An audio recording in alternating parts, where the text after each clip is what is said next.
Welcome back, guys, to Doki Doki Literature Club.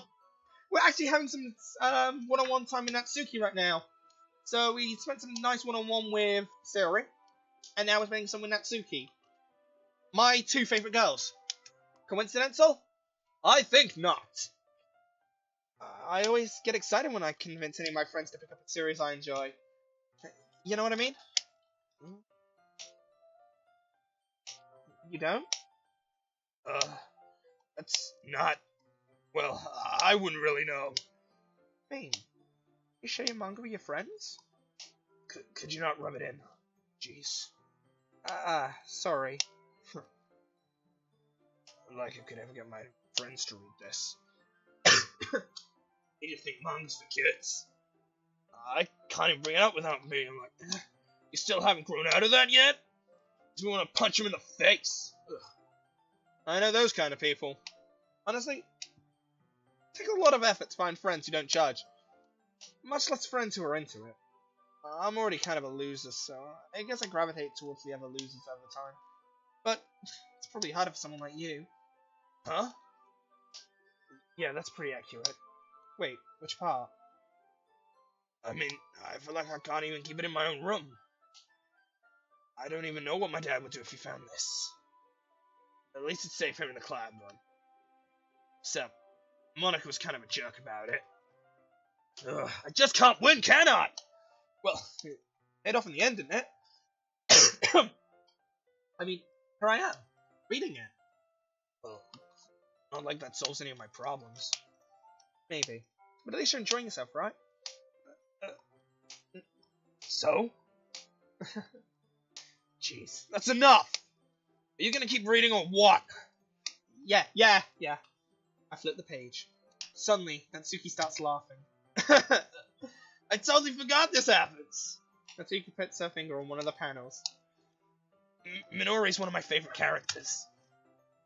You always feel a bit bad for her, since she's so unlucky. But it gets especially bad when...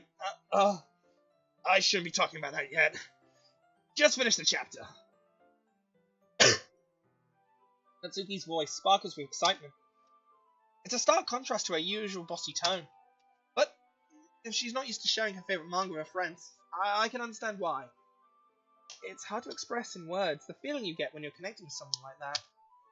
And being able to provide that to Natsuki, for whom it's a rare experience, the thought makes me smile a little to myself.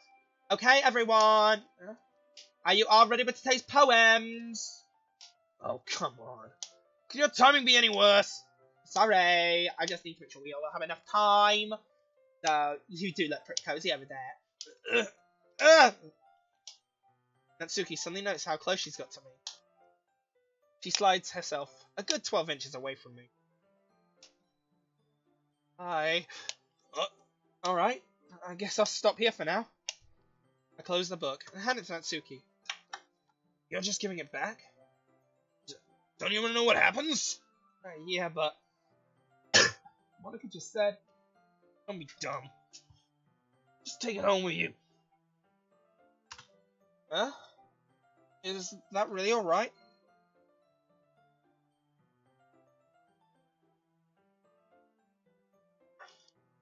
I say that mostly because I didn't plan on using my spare time to read this. Well, of course. It wouldn't take forever to finish if you didn't take it home. Just finish that one before tomorrow so we can start the next one. And if that gets bent, I'll kill you. By tomorrow? I only got partway through the volume so far. Oh, it's playing Rainbow Six. I might fall behind on some shows if I get through this. But I suppose that's a necessary sacrifice in order to exchange for seeing Natsuki's enthusiastic face. Or am I more scared of what'll happen if I don't finish it? Grand Slump! Alrighty then. I stand up. I return to where I put my stuff and carefully slip the book into my bag. Who do I want to show my poem to? Natsuki, you should see it. Natsuki reads my poem. She keeps glancing at me, then back at the poem. By now she must have read it more than once. Aren't you supposed to be bad at this? Is that a compliment? No, I mean, you know. Natsuki struggles to find the word she wants. I just expected a lot less after what you showed me yesterday. That's all. Well, I guess I got lucky with this one. Yeah, exactly. You just got lucky, you know? Don't get used to it. You won't always manage to write poems this cute. I mean, well written. No, I mean. So that's how you put it. My poems are cute? No, why are you smiling? It's not like I like cute things. Natsuki shoves her poem back at me. Reading it again, I decided it's not so great after all. It's too cute in Doki Doki. Hey! I would only impress, girls who like that kind of thing. For some reason, Natsuki is incredibly easy to see through.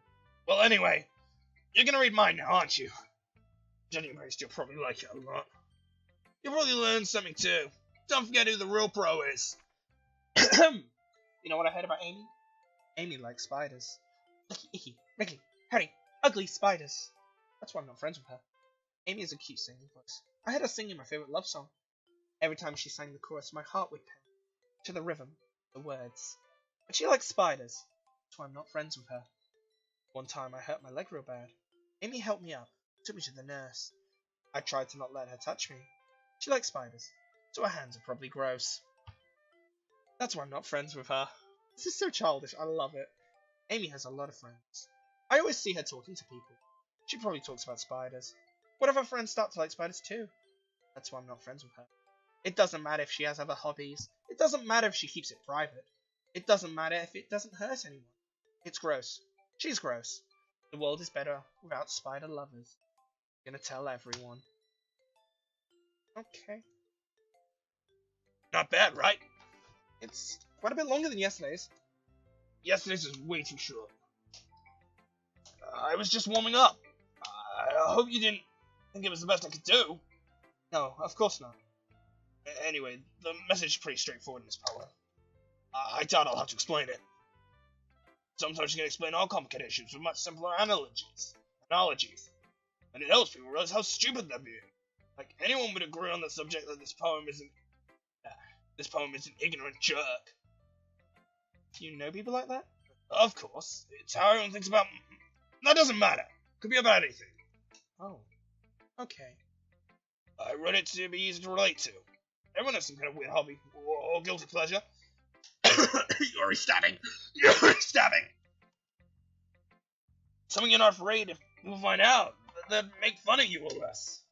But that just makes people stupid. Who cares about something like that? As long as they're not hurting anyone, it makes them happy. I think people really need to learn to respect for liking weird things. You're definitely right. At least I can relate to that. And I'm sure a lot of people can too. It's what I do best after all. I don't like writing unless it's a good message to take away from it. Like, conveying emotions is important. But I want to make people think, not just feel. Remember that. I'm going to write a good one tomorrow too, so look forward to it. Okay. Yuri, would you like to sit? Let's see what you've written for today. Well done, Haruki. Your skills are definitely improving. Really? Thanks, Yuri. Coming from you, that means a lot. It's nothing. I'm just happy to inspire fellow writers. I know you're new at this, so don't worry so much if it seems like you can't get a poem to feel perfect. You don't need to be afraid to be a bit more daring. Metaphors can go a long way. Don't you feel like you need to work your brain like turning a bunch of gears? Try letting your mind wander through those feelings, and write down all the things you see and hear. That's one way to truly embrace your reading. It's a very intimate exercise. See, certainly an interesting technique. Thanks for sharing. I have an example out if you'd like to read it. Of course. Is this a poem you wrote for today? Yuri nods and timidly hands me her poem. The Raccoon. It happened in the dead of night, while I was slicing bread for a guilty snack. My attention was caught by the scuffling of a raccoon outside my window. That was, I believe, the first time I noticed my strange tendencies. After avoiding, I gave the raccoon a piece of bread, my subconscious well aware of the consequences, well aware that the raccoon is fed will always come back for more. The enticing beauty of my cutting knife was the symptom. Don't do this. The bread, my hungry curiosity. The raccoon, urge. The moon increments its phase, and reflects that much more light off my cutting knife. The very same light that glistens in the eyes of the raccoon friend. I slice the bread, fresh and soft. The raccoon becomes excited. Or perhaps I'm merely projecting my emotions onto the newly satisfied animal. The raccoon has taken following to me. You could say we've gotten quite used to each other. The raccoon becomes hungry more and more frequently, so my bread is always handy. Every time I brandish my cutting knife, the raccoon shows its excitement. A rush of blood. Classic Pavlovian conditioning. I slice the bread, and I feed myself again. I was a little more daring with this one than yesterday. I can see that. It's a lot more metaphorical. I don't know if it's my fault, but I can't begin to imagine what this poem's about. That's right, it's a bit close to my preferred writing style. Using the poem as a canvas to express my vivid imaginary, and using conveying emotions through them. Yeah, if it takes off face value, then I can't even figure out what it's supposed to mean. Well, I think it's something that different people can relate to in their own way. I wanted to express it the way it feels to me, to indulge in my more unusual hobbies. Yeah, it's those sort of things I'm usually forced to keep to myself, so I sometimes enjoy writing about them. It's funny.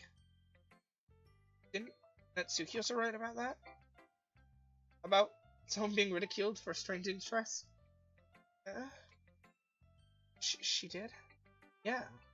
She was talking about how it doesn't matter if what you're into as long as you're not hurting anyone. She's right. I mean, does she really? Yeah. Like, you two have that in common. That's interesting. To me, she seemed the kind of person who would. One of my hobbies. But I suppose that's my fault for judging, isn't it? Please don't tell her I said that. Don't worry. I have no reason to. Well, thank you for sharing it with me. After all, if I hadn't learned to embrace my own weirdness, I'd probably hate myself. I might be ranting a bit, but I'm glad you're a good listener. Hi again, Haruki. How's the writing going? Alright, I guess. I'll take that. As long as it's not going to be bad. I'm happy you're applying yourself. Maybe as soon as you come up with a masterpiece. I wouldn't count on that. You never know. Want to show what you wrote for today? Sure, here you go. I give my poem to Monica. Alright, I like it, Haruki. Really? It's a lot cuter than I expected. Jeez. No, it kind of made me think of something that Suki would write. And she's a good writer too. So, take that as a compliment. If you say so. Yeah, by any chance, have you read anything by Shel Silverstein? Maybe a long time ago. He's famous for telling all kinds of stories in just a few simple words. His poems can be funny, endearing, or even sad. And sometimes they're only a few lines long. There was a knock on the door. They might even feel like they're written for kids, but if you think about them, they can express views in the world that wouldn't apply to anybody. I see. So you're saying that Natsuki is kind of like that? Sort of. Maybe she's not an expert, but you probably won't find much filler in her poem. It might be right, but they're super challenging to get the meaning through, so I can see why it'd be your kind of poem to explore. But anyway, you want to read my poem now? I like the way this turned out, so I hope you do too. Alright, let's take a look. Save me. The colours. They won't stop. Right, beautiful colours. Flashing, expanding, piercing. Red, green, blue. An endless cacophony of meaningless noise. The noise, it won't stop. Violent, grating, waveform. Squeaking, screeching, piercing. Sine, cosine, tangent. Like playing a chalkboard on a turntable. Like playing a vinyl on pizza crust. An endless poem of meaningless. Load me. Excuse me, creator of the game, is there a file that I'm supposed to load into the game at this point? Is there a secret I'm supposed to load in? Because load me. I know this game plays with the files. Real talk. Huh? It's even more abstract than your last one, huh? I guess it's just the way I write. I'm sorry if you don't like it. No, I never said that. It's just a kind of thing I've never really seen before, I guess. I can like play with my own space on paper. Choosing where and how you space your words can totally change the mood of a poem. It's almost like magic. The way I wrote the lines, really short, makes it feel like they're trying to speak over the noise. I see. It's still hard for me to tell what it's about, though. Sometimes asking what a poem's about isn't the right question. A poem can be abstract in a physical expression of a feeling, or a conversion with a reader. So, put it that way, not every poem is about something.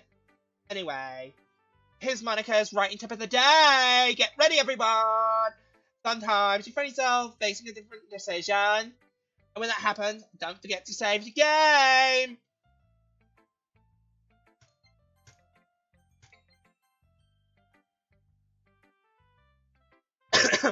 You never know when you might change your mind.